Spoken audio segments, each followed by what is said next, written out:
ગોરજમાં દુનિયાની સૌથી મોટી સૌર ડીશ સફળતાપૂર્વક કાર્યરત કરવામાં આવી છે। આ આધુનિક સૌર ટેકનોલોજીથી આશ્રમને મોટો આર્થિક લાભ થશે અને પર્યાવરણને પણ નોંધપાત્ર ફાયદો થશે।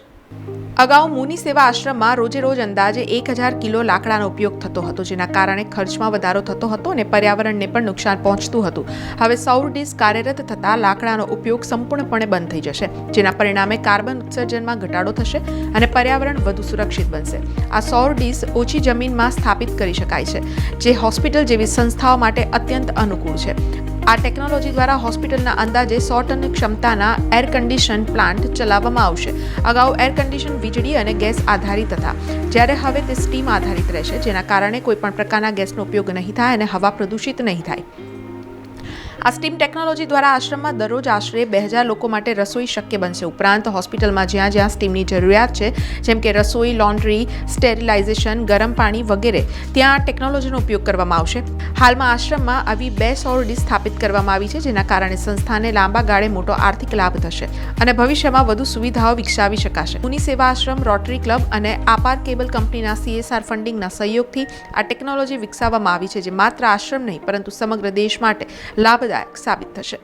અને સનરાઈઝ CSP એ આપણે ઓસ્ટ્રેલિયાથી એક ટેકનોલોજી લાવ્યા છે, પણ આખી જે ટેકનોલોજીના જે ટ્રાન્સફર પરથી આખી ટેકનોલોજી આપણે ઇન્ડિયામાં બની છે, એટલે જે નરેન્દ્ર મોદીનું જે સપનું હતું આત્મનિર્ભર ભારત, એ પ્રમાણે આખી ટેકનોલોજી આપણે ઇન્ડિયામાં બનાવી છે। અને આખી આજે તમે પાછળ જુઓ છો તે દુનિયાની સૌથી મોટી ડીશ છે અને સૌથી પહેલી વાર ઓસ્ટ્રેલિયાની બહાર બની છે। અને આપણે આ ડીશથી આપણે સૂર્યના કિરણોને એકત્રિત કરીએ છીએ અને એમાંથી આપણે હાઈ ટેમ્પરેચર પ્રોડ્યુસ કરીએ છીએ। એટલે માટે આ ટેકનોલોજી નામ છે સોલાર કોન્સન્ટ્રેટર। અને હાઈ ટેમ્પરેચરમાંથી આપણે ત્યાં સોલાર બોઇલર મૂકી એનાથી સ્ટીમ બનાવીએ છીએ અને સ્ટીમ પછી અત્યારે એ લોકોનો જે એર કન્ડિશનિંગ પ્લાન્ટ છે, વેપર ચિલર, તેમાં જાય છે અને એમાંથી અત્યારે એર કન્ડિશનિંગ કરીએ છીએ। એટલે અત્યારે આપણે એક ડીશથી 100 ટનનું એર કન્ડિશનિંગ કરી શકીએ। અત્યારે આપણે અહીંયા આગળ 2 ડીશ લાગી છે, એમાંથી આપણે 200 ટનનું એર કન્ડિશનિંગ કરીએ છીએ। અને આશ્રયમાં સોલાર સ્ટીમથી લોન્ડ્રી પણ ચલાવી, રસોઈ પણ કરી, સ્ટરલાઇઝેશનમાં વાપરી, ગરમ પાણી માટે કરી। એટલે આ ટેકનોલોજી આપણા દેશ માટે બહુ જ લાભદાયક છે અને આપણે ગામડે ગામડે આ ટેકનોલોજી લાવી અને જે ડિસેન્ટ્રલાઇઝ પાવરનો આપણે જે પ્રોજેક્ટ કરવો છે તે કરી શકશું। અને આ ટેકનોલોજીને બનાવવા માટે મદદ કરી છે રોટરી ક્લબ ઓફ બોમ્બે પિયર, જેમણે 1.6 કરોડ રૂપિયાની આપણને ગ્રાન્ટ આપી મુનિ આશ્રમને। અને રોટરી ક્લબને અપાર કેબલ કરીને જે કંપની છે તે લોકોએ CSRના અંદર ફંડિંગ આપ્યું। એટલે this is a cooperation between industry, જેને CSR ફંડિંગ આપ્યું, રોટરી ક્લબ જે પૈસા લઈ અને આશ્રમને આપ્યા, જે હોસ્પિટલ ચલાવવા માટે, કેન્સર હોસ્પિટલ ચલાવવા માટે, એક્રેડિશન લેવા માટે, અને આપણે કંપની જે છે એ નવી યુનિક ટેકનોલોજી લઈ આવી જે ખાલી આશ્રમમાં નહીં પણ આખા દેશ માટે મદદરૂપ થઈ શકશે। આપણે આજે તમે ડીશ જુઓ છો તે બહુ રીતે યુનિક છે। એટલે not only it is made in India, પણ એમાં આપણે એક ડીશ છે તે 7 માળા જેટલી ઊંચી છે અને સૂર્યમુખી ફૂલની જેમ સૂરજ પડે તે ડીશ 2 ડાયરેક્શનમાં ફરે છે અને 380 અરીસા છે જે બધા લાઇટને કોન્સન્ટ્રેટ કરીને 1700 ડિગ્રી ટેમ્પરેચર ક્રિએટ કરે છે।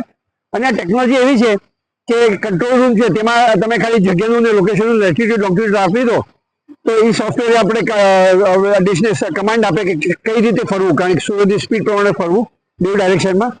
સાથે સાથે એ કંટ્રોલ પણ કરે છે કે તમારું જે ટેમ્પરેચર થાય છે સ્ટીમનું, કે કેટલા ટેમ્પરેચર, કેટલા પ્રેશર પહોંચ્યું છે। કાલે ઉઠીને હવા વધી જાય તો એને કમાન્ડ આપે કે તું સુઈ જાય, કારણ કે તાપા બહુ હવા આવશે તો તું કદાચ છતરી ઉડી જશે। એટલે આખી સિસ્ટમ જે છે તે હાર્ડવેર અને software they work in integration together અને સિમલેસલી। એટલે તમારે ઓપરેટર ખાલી બેસીને ખાલી ધ્યાન રાખે, કારણ કે આપણે IBR એપ્રુવ છે એટલે આપણે ઓપરેટર રાખવો પડે, પણ એનું કામ છે કંટ્રોલમાં બેસી અને આખી સિસ્ટમ બરાબર ચાલે છે કે નહીં એનું ધ્યાન રાખવાનું। એટલે ફૂલી ઓટોમેટિક સિસ્ટમ છે।